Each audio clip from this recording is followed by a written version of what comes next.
Meus amados e queridos irmãos, a paz do Senhor, eu sou o presbítero Cideval, membro das Assembleias de Deus em Ribeira do Pombal, na Bahia, que tem como pastor-presidente o pastor José Demétrio Paim.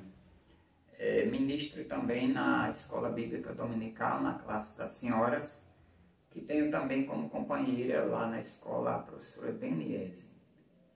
Meus amados, nós estamos aqui com muita alegria, com muito prazer, para ministrar a terceira aula da nossa Escola Bíblica Dominical. Nós estamos estudando a doutrina das últimas coisas, o Apocalipse, né? E na sequência cronológica nós já estamos se aproximando da vinda de Jesus Cristo. Então a terceira lição ela vai falar esperando a volta de Jesus.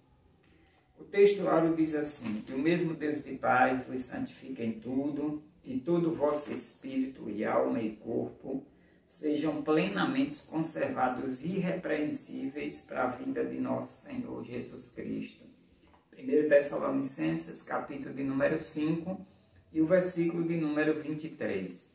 A verdade prática diz assim: com relação à volta de Jesus, só há dois tipos de crentes: os que serão arrebatados e os que ficarão.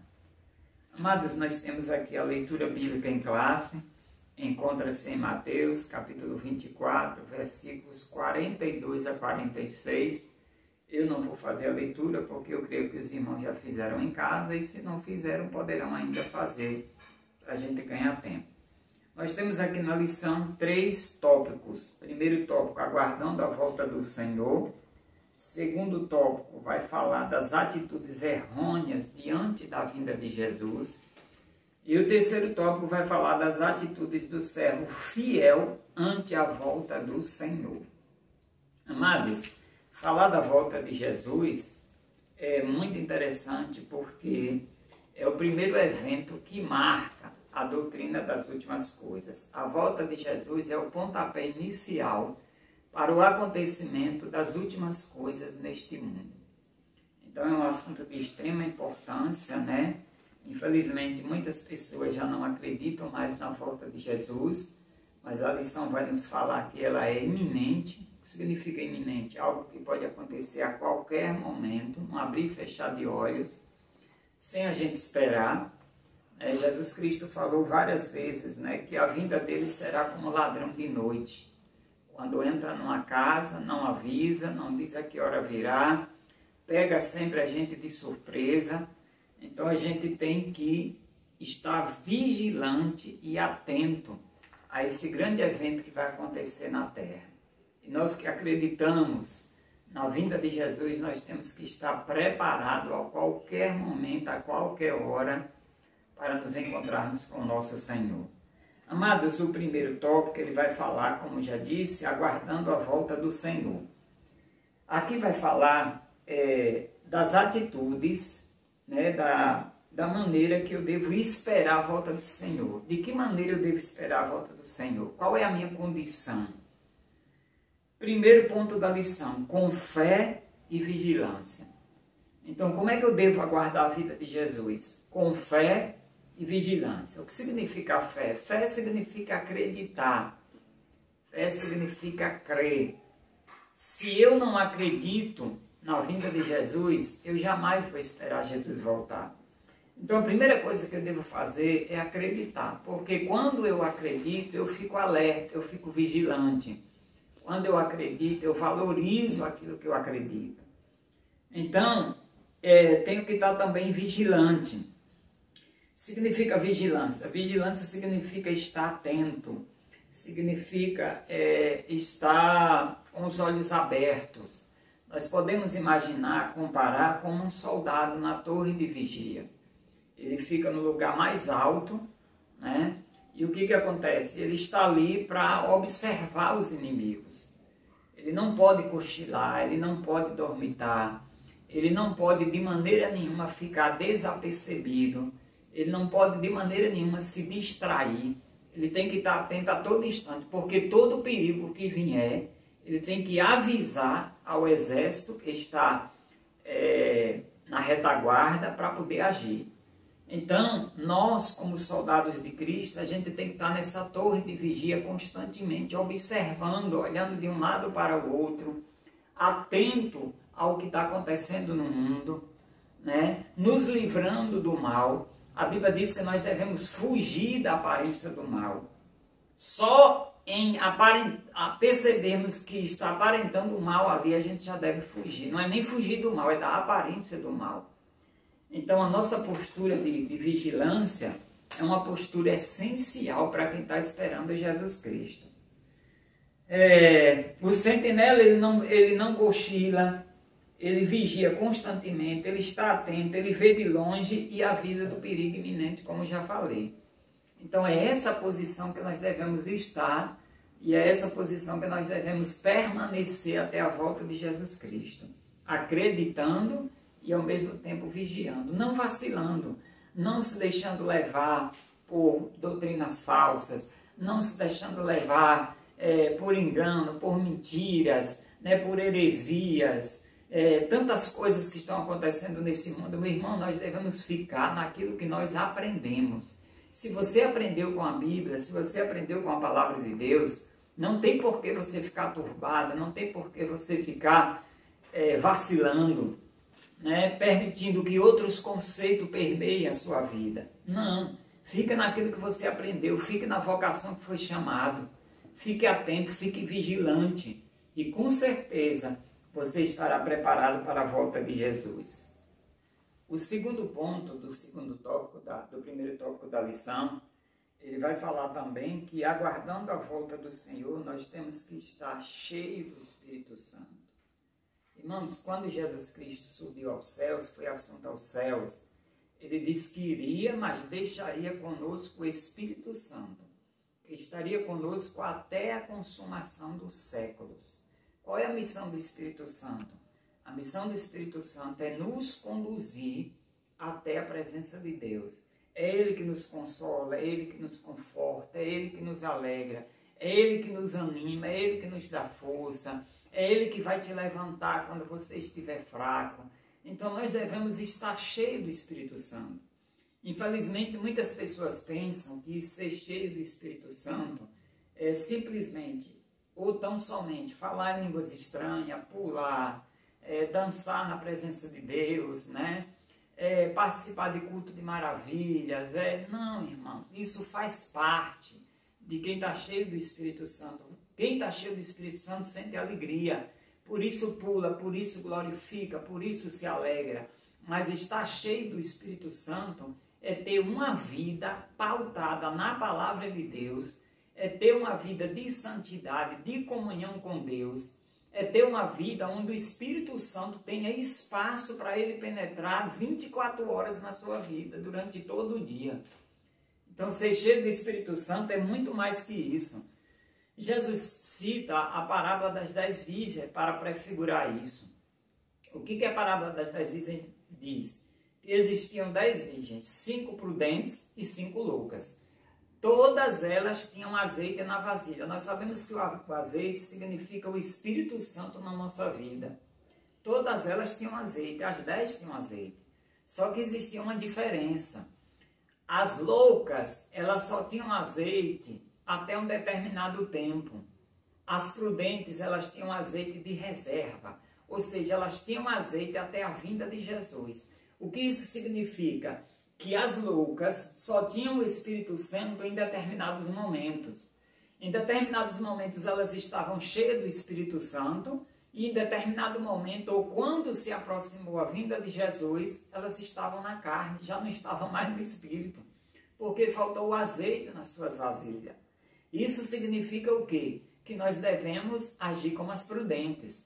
As prudentes, elas estavam cheias de azeite, que significa cheia do Espírito Santo, até a volta de Jesus. Elas tinham de reserva. Ou seja, elas não eram cheias do Espírito Santo apenas num culto, ou apenas no momento de alegria, de gozo, no momento de prosperidade. Elas estavam cheias do Espírito Santo em todos os momentos da sua vida.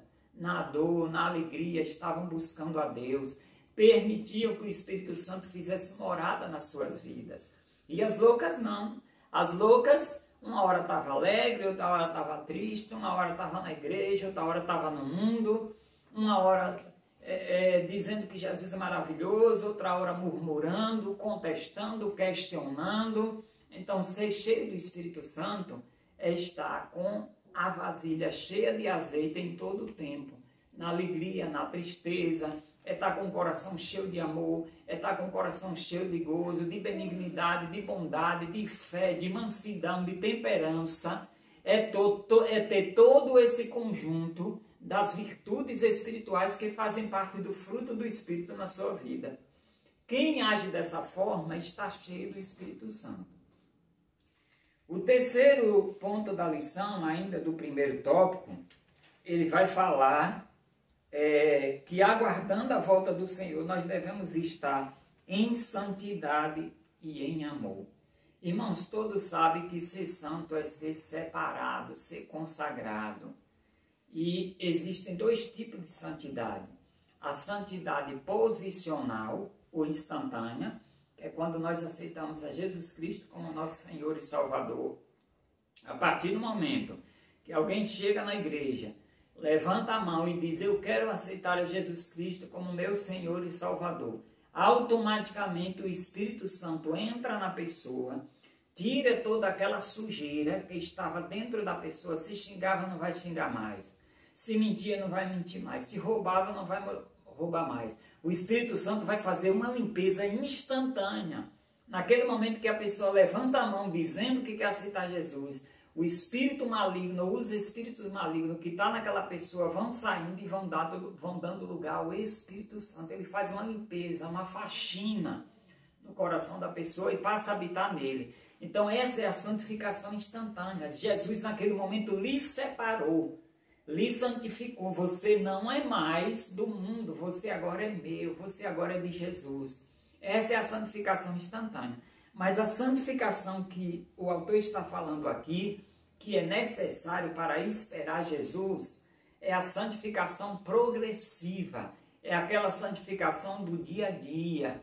A cada dia que passa, você vai ficando cada vez mais santo, se aproximando mais de Deus em comunhão, em intimidade, em oração, vigiando, né, tendo uma vida de reputação ilibada, onde as pessoas possam olhar para você e dizer verdadeiramente esse é um cristão. Quantos já não olharam para você e disseram assim, verdadeiramente esse é um servo de Deus? Quantas pessoas já olharam para você, você é crente? Por quê? Porque viu em você o brilho do Espírito Santo, ou seja, o reflexo da santidade.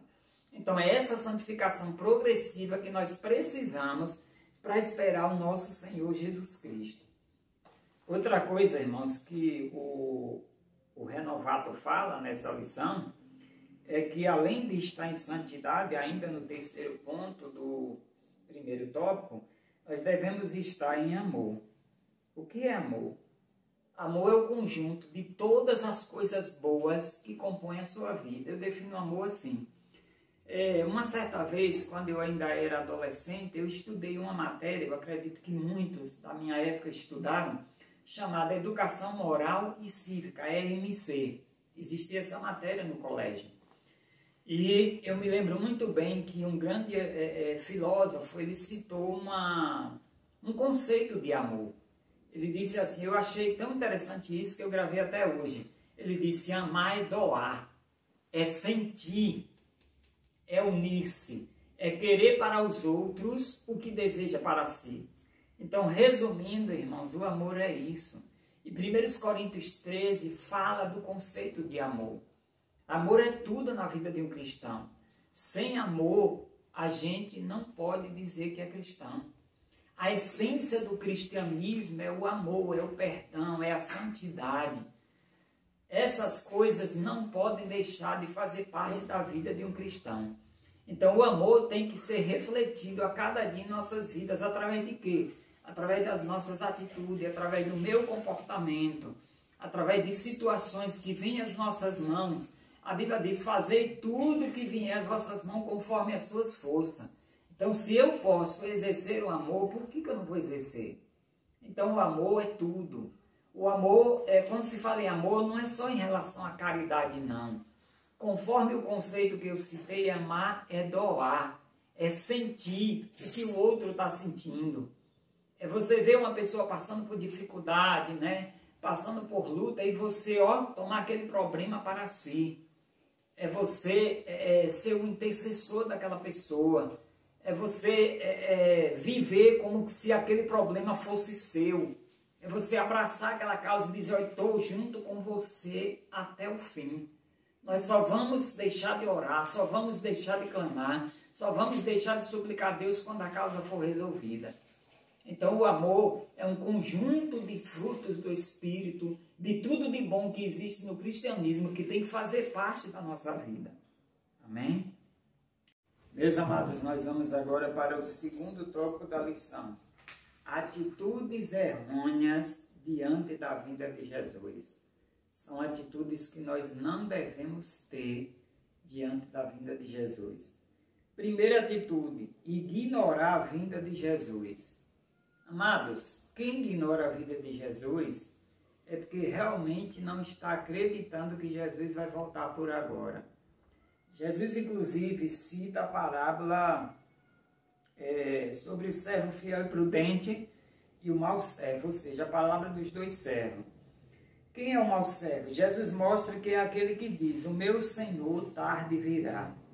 Então este passa a viver de modo negligente, desatento, maltratando seus conservos e completamente alheio à à volta do Senhor. Muitos, infelizmente, estão vivendo como mau servo da parábola, porém a este diz o Senhor, virá o Senhor daquele servo num dia em que eu não espera e a hora em que ele não sabe, e separá-lo-á e destinará a sua parte com os hipócritas. Ali haverá pranto e ranger de dentes. Nestes tempos de sinais evidentes da proximidade da vinda de Jesus, há muitos que estão brincando de ser crentes, ignorando a iminente vinda do Senhor e agindo como mau servo. Viva com responsabilidade, siga o exemplo do servo fiel e prudente e jamais negligencie a obra de Deus, nem se embarace com as coisas deste mundo. Então, amados, muitos, por não acreditar mais na vinda de Jesus, estão vivendo assim, brincando de ser crente, desatento, sem vigiar, querendo dar uma voltinha no mundo. Eu vou lá no mundo e depois eu volto. Jesus não vai voltar mesmo, ignorando a vinda de Jesus. Então, para esses aí, quando Jesus Cristo voltar, vai pegar de surpresa. E uma surpresa muito desagradável. Né? Porque nós sabemos que muitos não estão mais acreditando que Jesus Cristo vai voltar. Só que eles esquecem que para Deus um dia é como 1000 anos e 1000 anos como um dia. E que em profecia um dia significa um ano. Então o breve de Jesus pode ser hoje, pode ser amanhã, pode ser depois de amanhã. E tudo, irmãos, nesse mundo, tudo concorda, tudo comporta que Cristo está voltando. Até os ímpios acreditam que Jesus Cristo está voltando. Quantas pessoas já chegaram e disseram para mim, meu Deus, nós estamos no fim do mundo. Realmente é o fim do mundo. Pessoas que às vezes até nem acreditam na Bíblia, mas sabem que um fim está se aproximando. Então eu como cristão, eu como servo de Deus, não posso jamais ignorar a vinda de Jesus. Eu tenho que esperar Jesus como se fosse hoje. Nós temos que viver preparados a todo instante, como se Jesus Cristo fosse voltar agora. Então pecou, fez algo que desagradou a Deus, que entristeceu o Espírito Santo, automaticamente, irmãos, recorra à fonte, peça perdão, se humilhe diante de Deus, para que quando o Senhor vier, ele achar preparado. Porque a Bíblia diz que é num abrir e fechar de olhos. Assim como um relâmpago sai do Oriente e se mostra no Ocidente, assim será a vida do Senhor. Não haverá tempo para correr aquela pessoa que você está em dívida e pedir perdão. Não haverá tempo para se reconciliar. Não haverá tempo para você refazer alguma coisa que não fez direito. Não haverá tempo para conserto. Então o preparo tem que ser já, tem que ser agora. Amados, ainda aqui nesse tópico, nós temos aqui o segundo ponto que fala escarnecer das profecias. Então, uma atitude errônea diante da vinda de Jesus, de algumas pessoas, é escarnecer das profecias. A palavra de Deus nos alerta que nos últimos dias haverá homens escarnecedores, sabendo primeiro isto, que nos últimos dias virão escarnecedores, andando segundo as suas próprias concupiscências e dizendo: onde está a promessa da sua vinda? Porque desde que os pais dormiram, todas as coisas permanecem como desde o princípio da criação. O apóstolo deu como resposta o ensino bíblico que indica a matemática de Deus quanto à contagem dos tempos, dizendo: mas, amados, não ignoreis uma coisa, que um dia para o Senhor é como 1000 anos e 1000 anos como um dia. Há teólogos contemporâneos que dizem que a volta de Jesus é apenas uma utopia. Isso é escarnecer dessa verdade bíblica. Pasmem, mas já existem teólogos que acreditam que a vinda de Jesus Cristo é uma utopia. O que é uma utopia? Algo que não vai se realizar, algo que não pode acontecer. Já não acreditam mais na vinda de Jesus. Por conta de quê? Por conta do tempo que vem se passando. Desde quando eu era criança que eu ouvia falar que Jesus ia voltar. Já estou até ficando velho, os cabelos já estão ficando brancos e Jesus não voltou. E por isso desacreditam. Eu, Sideval, prefiro morrer acreditando que Jesus Cristo vai voltar. Porque agindo assim, eu terei direito à vida eterna. Porque eu morrendo com essa convicção, eu tenho a esperança que na volta dele eu vou ressuscitar. Porque conforme está escrito em 1 Tessalonicenses 4,16, a Bíblia diz que os que morreram em Cristo ressuscitarão primeiro na volta dele. E os que ficarem vivos serão arrebatados juntamente com aqueles que dormem. Então, amados, fiquemos atentos, alerta e não escarneçamos das profecias. Porque a profecia vai se cumprir. Jesus Cristo vai voltar e em breve nós estaremos habitando nas mansões celestiais. Amados, nós vamos para o terceiro tópico da lição, que vai falar das atitudes do servo fiel ante a volta do Senhor. Essas sim são as atitudes que eu e você deve tomar diante da volta do Senhor. Primeira atitude, ter uma vida irrepreensível. O que é ter uma vida irrepreensível? Irrepreensível, irmãos, é não necessitar de correção. Tá? Se eu sou irrepreensível, eu não necessito de correção. Só que ter uma vida irrepreensível não é ter uma vida perfeita. Porque Jesus Cristo sabe que nós não conseguimos ser perfeitos. Ninguém consegue ser perfeito. Eu gosto sempre de citar um exemplo muito prático, para a gente saber o que significa irrepreensível. Digamos que eu tenha 2 empregados e eu chego para esses empregados e digo para cada um: olha, eu tenho 2 muros a ser pintados. Cada muro tem 100 metros de comprimento, né? Vamos dizer 100 metros de comprimentos e 10 metros de altura. Aí eu dou um balde de tinta ao homem que está à minha direita, ao servo que está à minha direita, e um balde de tinta ao que está à minha esquerda. E digo para eles: vocês vão pintar esse muro. Cada um vai pintar um muro. Um vai pintar do lado direito e outro do lado esquerdo. Eu vou querer que vocês pintem esse muro até meio-dia. São 8 horas da manhã. Quando eu voltar meio-dia, eu vou querer esse muro pintado. Quando eu saio da presença deles, o que vai acontecer? Um dos vai pegar o balde de tinta, colocar do lado e sentar e cruzar os braços. O outro vai pelo menos pegar o balde de tinta e começar a pintar o muro. Quando eu retornar meio-dia, provavelmente aquele que pegou o balde de tinta e começou a pintar o muro, ele só vai ter pintado no máximo 5 metros.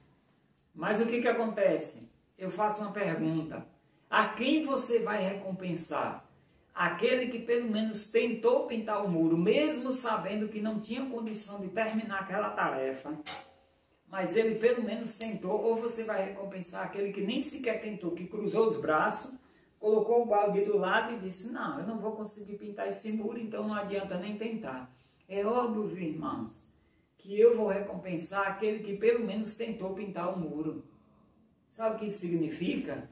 Que eu não vou conseguir jamais ser perfeito, 100% irrepreensível. Só que Jesus, ele vai recompensar aquele que pelo menos está tentando. Mesmo caindo, mesmo levantando, mesmo fraquinho, eu estou tentando. Eu não vou deixar de servir a Deus. Eu vou continuar com essa atitude, querendo ser irrepreensível, tentando me aproximar da perfeição a cada dia. Eu sei que eu não vou conseguir ser perfeito, mas eu vou pelo menos tentar me aproximar dessa perfeição. E essa tentativa é justamente tentando pintar o muro até ele voltar. Quando ele voltar, mesmo sabendo que eu não tive condição de pintar o muro, ele vai me recompensar. Por quê? Porque pelo menos eu tentei. Quando a gente tenta, a gente tem a ajuda dele. Aí nós temos o Espírito Santo que todos os dias está conosco para nos ajudar a pintar esse muro, para quando ele chegar, ele recompensar. E nós temos aqui outra atitude do servo fiel que está esperando Jesus voltar. Qual é a atitude? Não dá lugar à carne. Amados, muitos têm dado lugar à carne. Muitos têm vivido na carne. E a Bíblia diz que nós devemos andar e viver em espírito. Andar em espírito, constantemente a Bíblia está falando para nós andarmos em espírito. E o que é viver na carne? É fazer tudo aquilo que agrada essa carne. Tudo aquilo que agrada o coração. A Bíblia diz que enganoso é o coração do homem. Viver em espírito é alimentar o espírito. Como é que eu alimento o espírito? Meditação na palavra, oração, comunhão com Deus, santidade, vida de reputação ilibada, onde as pessoas possam olhar para você e dizer verdadeiramente esse é o cristão. Fazendo obras boas, que faz parte, eu faço obras boas porque sou salvo e não para ser salvo. Então todo esse conjunto faz parte daqueles que querem realmente ter uma vida em espírito, que quer andar em espírito. Então não dá lugar à carne. A carne não terá domínio na minha vida. Percebeu que é alguma coisa que está agradando a carne? Fuja e procure agradar o espírito. A outra atitude é dar frutos. Jesus Cristo vai demorar de voltar ainda, então depois eu vou fazer a obra. Depois eu vou frutificar. Eu vou primeiro estudar, eu vou primeiro fazer isso, fazer aquilo, para depois servir a Deus. Deixe primeiro eu me preparar profissionalmente, deixe primeiro eu conseguir construir a minha casa, deixe primeiro eu fazer isso e aquilo. Pensar primeiro no material, para depois pensar no espiritual. Irmãos, nós podemos fazer os dois ao mesmo tempo. Eu posso sim estudar, eu posso sim fazer minha faculdade, eu posso sim fazer o que eu quiser e ao mesmo tempo dar fruto. Porque aonde eu estiver, o Espírito Santo vai estar comigo. E o meu testemunho é a maior prova, é a maior ferramenta para demonstrar Deus na minha vida. É a maior ferramenta para demonstrar que o Espírito Santo está na minha vida. As pessoas vão enxergar Deus em mim através das minhas atitudes, através do meu comportamento, através do meu testemunho, através do meu proceder, através do meu agir. Então isso é dar fruto. Dar fruto não é só pegar a Bíblia, colocar debaixo do braço e dizer vou evangelizar. Dar fruto é principalmente começar com um bom testemunho. A partir do momento que eu dou um bom testemunho, as pessoas vão se aproximar de mim e dizer qual é a razão da sua felicidade, qual é a razão da sua fé, qual é a razão dessa alegria. Isso é dar fruto. E a partir dali você vai criar um diálogo com aquela pessoa e a pessoa vai se convencer que existe algo em você que é muito melhor do que o que ela tem. Existe algo em você que ela vai desejar ter. Eu quero ser igual ao Sideval, eu quero viver igual ao Sideval. Então, amados, que Deus abençoe, que nós possamos esperar Jesus dessa forma que nós citamos aqui, fazendo a vontade dele, se santificando, estando alerta, vigilante, dando fruto, fazendo tudo que agrada a ele. E que Deus possa encher os nossos corações desse desejo, dessa vontade, que Deus faça arder em nosso coração o desejo de estar na presença dele, de estar servindo a ele até a sua volta.